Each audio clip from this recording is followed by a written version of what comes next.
You are listening and watching to a very special podcast. We're going to continue where we left off in Rory Leigh's point of view. Enjoy. Rosemary had really done it this time. She managed to lure Burr Devlin, Yuichiro Hyakuya, and Shiho Kimizuki. And they were suffering the mental torment of their lives. Rosemary had done it, but there was a great error. Burr suddenly went insane, screaming at them, saying, "Only way you know about people is that you treat them like bullies when you're the bully, and this is gonna stop." And she lost it, and she could have killed Pansy, but luckily for Pansy, she had that healing factor, same with Rosemary and the other two younger siblings. Burr was screaming, "You tell your mother this. I'm coming for her, but before that, I'm going to take down Kureto Haragi. Then I'm coming after her." As Rosemary and her sisters had escaped, they were terrified. Pansy questioned her sister. "Sister, what have we done?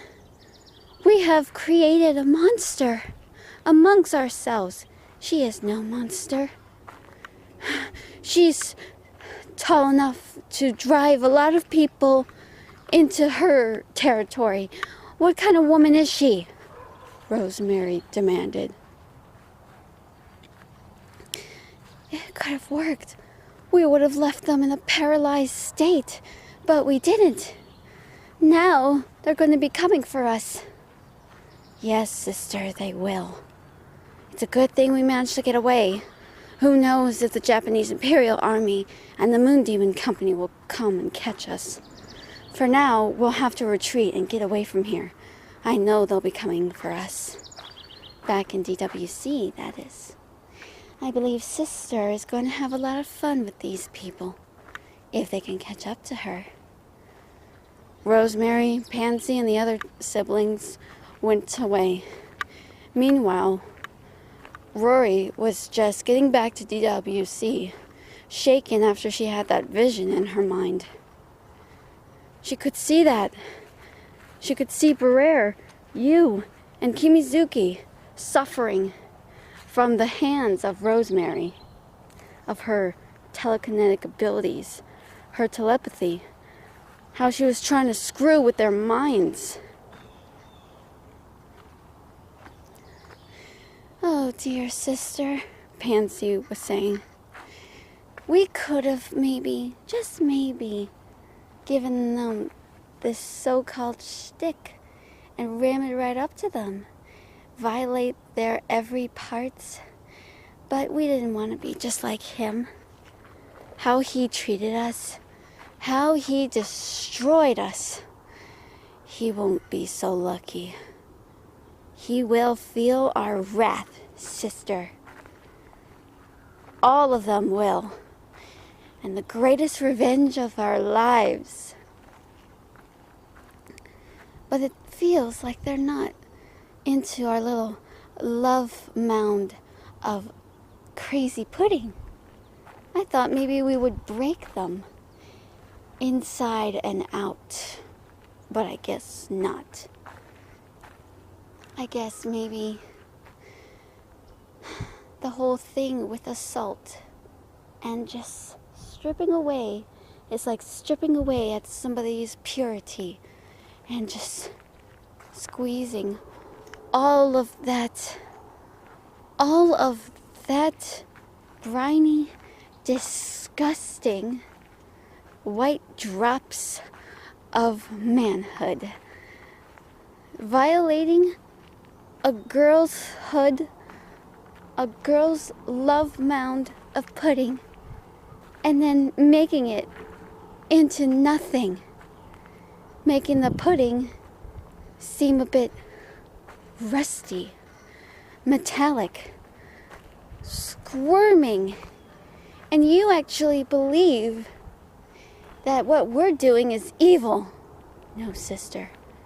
It's Marcello who is doing evil, not us.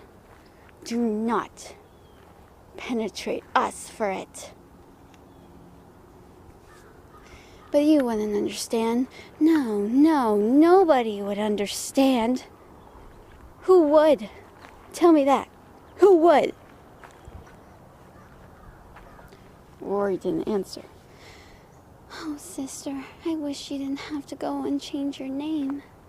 Stephanie was so beautiful. Rory Leigh? That is your new name?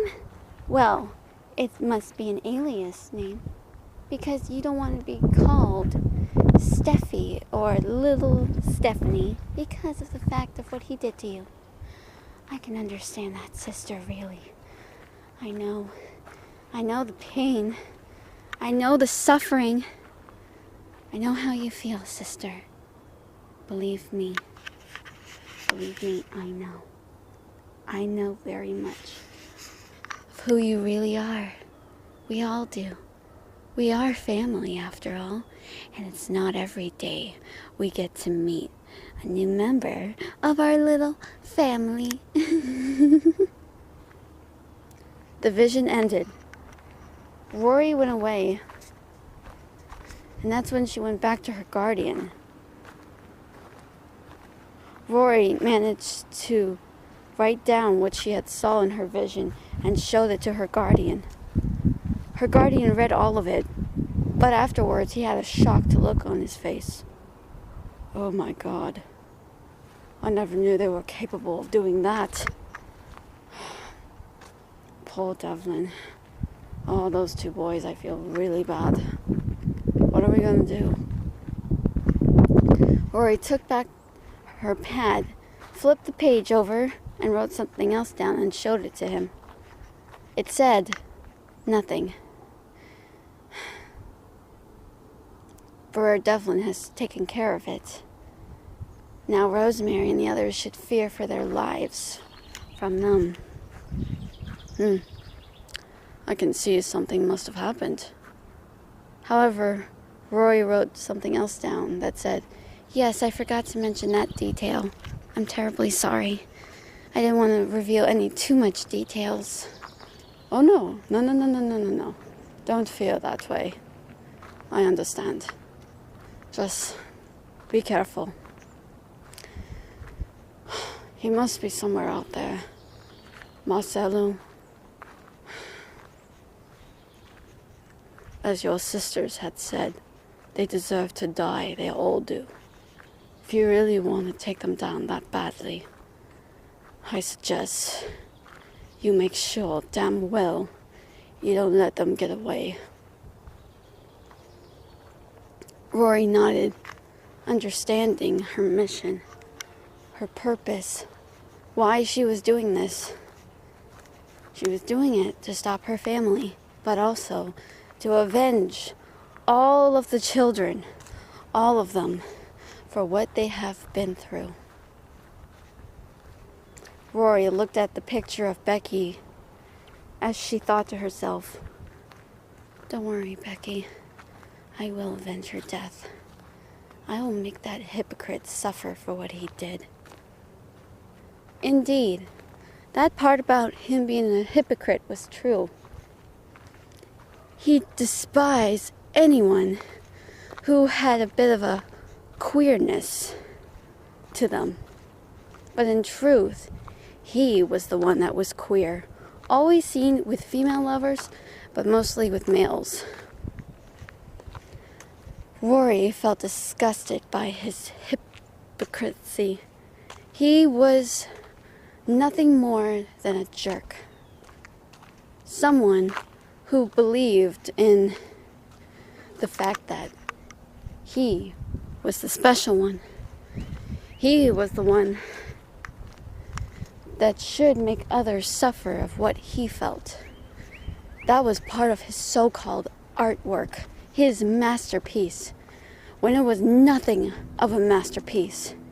It was a monstrosity. However, Rory knew that he must be stopped.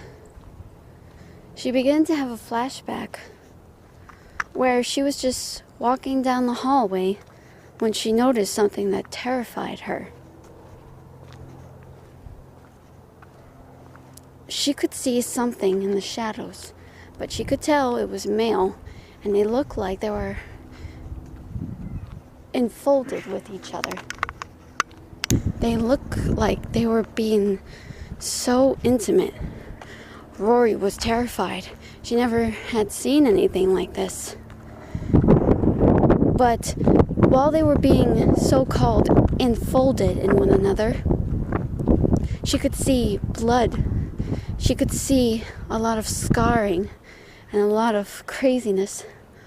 Rory was terrified, but she heard him say, he was shouting at them, saying, "More passion, more work, come, come." Rory looked like she wanted to throw up.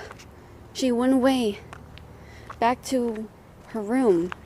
Once she closed the door, she flopped onto the bed and hid under a pillow. She wished she could erase of what she had seen, but there was no going back. That was the most shocking thing she had ever seen. Then she felt someone tapping her shoulder. "Stephanie? Stephanie, wake up." "Oh, Ben, I'm so happy to see you." "You look like you've seen a ghost. Are you all right?